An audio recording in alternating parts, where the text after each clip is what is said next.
কত সুন্দর ছোলা শাক হয়েছে। এই ছোলা শাক আমি এখন রান্না করব, তুলে নেব।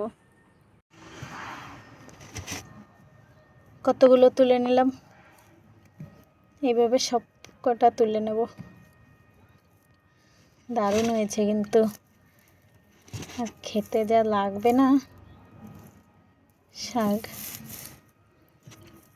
এই শাকের আজকে আমি ঘন্ট বানাবো।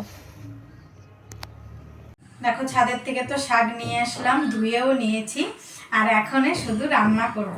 আর দেখো শাকগুলি কত সুন্দর জালি জালি শাক, আর হয়েছেও খুব সুন্দর। মাটি আর গোবর সার দুটো মিলিয়ে লাগানো হয়েছে, আর এই শাক খেতেও কিন্তু দারুণ লাগবে।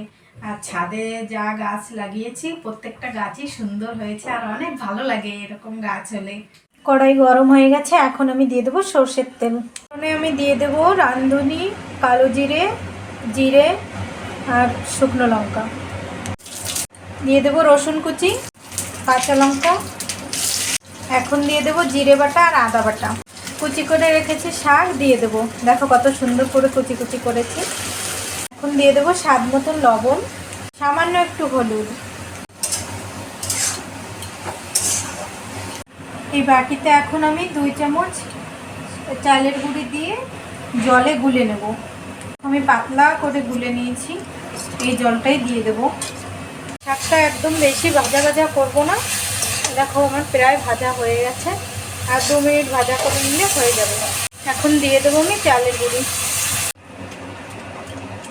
প্রায় হয়ে গেছে আমার শাকের ঘন্ট। এইভাবে এই শাকের ঘন্ট বানালে খুবই সুন্দর লাগে, খেতেও কিন্তু দারুণ লাগে। ভিডিওটা কোথাও যদি একটু ভালো লাগে লাইক কমেন্ট করবে।